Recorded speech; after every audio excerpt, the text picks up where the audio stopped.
Alam nyo, totoo lang, bakit mas maraming Pilipino ngayon, mas pinipili na lang nilang rumakit, dumiskarte, o kaya magtayo ng sariling business?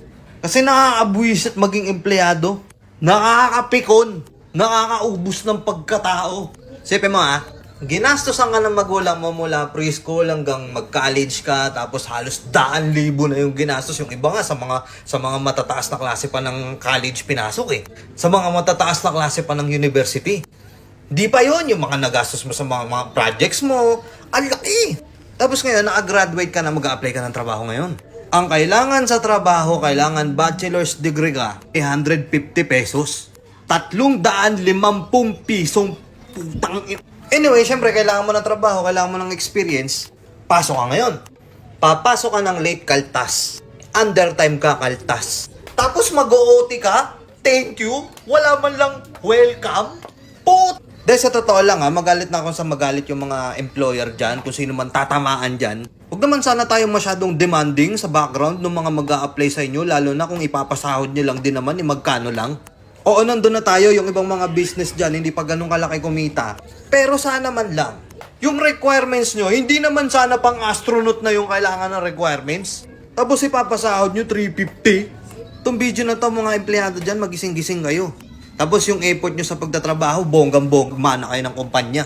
Tandaan nyo, kapag kayo nagkasakit at hindi nyo na kaya magtrabaho, umalis kayo sa trabaho nyo, napakadali nyong palitan. Ganun lang yun.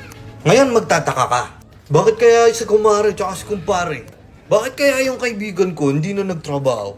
Yung iba nag-live selling na lang, nagtitinda ng kung ano-ano sa Facebook. Okay pang mag-gano na lang Hawak mo oras mo, ikaw gumagawa ng pera mo. Pag may emergency ka, hindi mo kailangan magmakaawa sa kung sino mang Poncio Pilatong manager dyan o kung sino mang bisor dyan na pahirapan pa bago ka payagan, na humingi ng isang buong araw na pahinga. Galit pa sila sa'yo niyan. Tapos yung mga katrabaho mo, alam mo yung sahod, 10,000 isang araw. Sobrang papansin. Galit sa'yo pag wala ka, tapos pag nandiyan ka, galit pa din. Para tuloy nangyayari dun sa trabaho, hindi na pagalingan Pasipsipan Okay, alam ko marami magagalit dito sa content ko na to. Pero gusto ko lang maunawaan nyo na sana yung effort nyo sa pagtatrabaho, inaayon nyo lang sa kung magkano yung sahod nyo. At saka yung ibang mga nagpapa-apply ng trabaho dyan, baka pwede naman bawas-bawasan nyo yung requirements. Sobrang taas ng hinihingi yung requirements. Di bali sana kung dyan sa trabaho na yun, matutupad nila lahat ng mga pangarap nila sa buhay. Real talk, hindi naman. Pang-survive nga lang yan Minsan nga kulang pa. Di ba? Yun lang. Peace out.